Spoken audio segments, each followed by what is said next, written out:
Barangay Balbalato.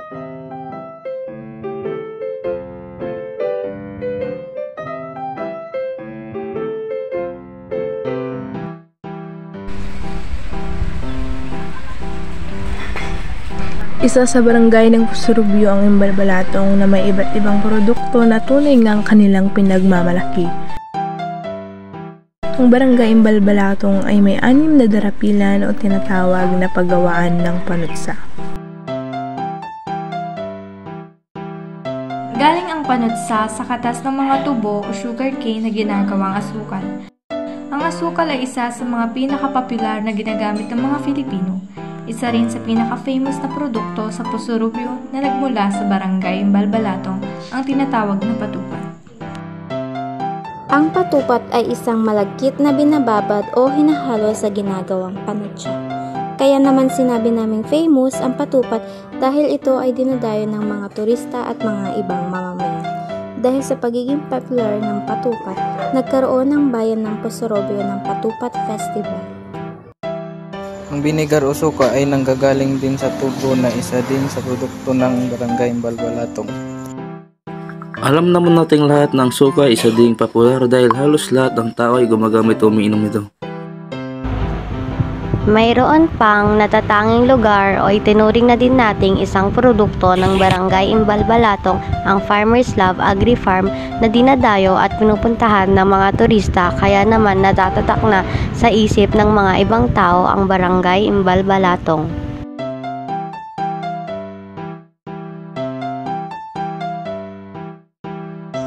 Ang barangay Imbalbalatong ay mayroon ding produktong gasoline station.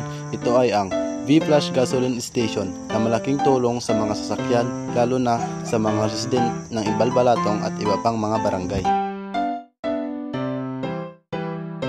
Kaya atin nang alamin kung ano nga ba ang mga benepisyo na dulot ng mga produktong ito sa barangay ng Imbalbalatong. Ating makakasalamuha ang isa sa barangay council ng barangay Imbalbalatong na si Kagawad Sammy ni Mayor. Good afternoon po, Kagawad.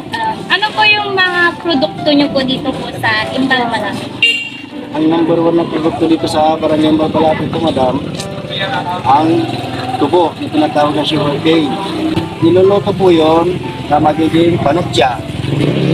At yung panutsa na po yun, magiging panutsa po yung katas nun. Yun po niluluto yung tinatawag na patupat.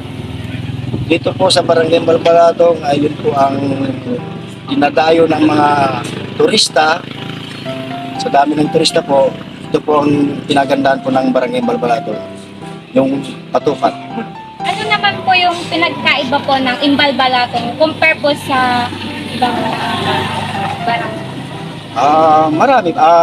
Marami po ang pagkakaiba. Kasi ang barangay Imbalbalatong po, andito po yung hinahanap ng turista na yung di ba may patupat festival po tayo, yun po yun. At dito po talaga nanggagaling ang original na panutsa. Wala pong chemical po yun, puro po yun. Isa pa po yung katas po ng tubo, nagagawa po yung na binigar. Ang kon po nun, suka, tawagin. Yun po, wala pong chemical po yun, puro po yun. Marami sa mga mamamayan ng Imbalbalatong ang nagtitinda o ginagawang hanapbuhay ang produkto nilang panutsa, patupat at suka na talaga namang galing sa katas ng tubo. Ang mga produkto ng barangay Imbalbalatong ay na-export na din sa ibang bansa.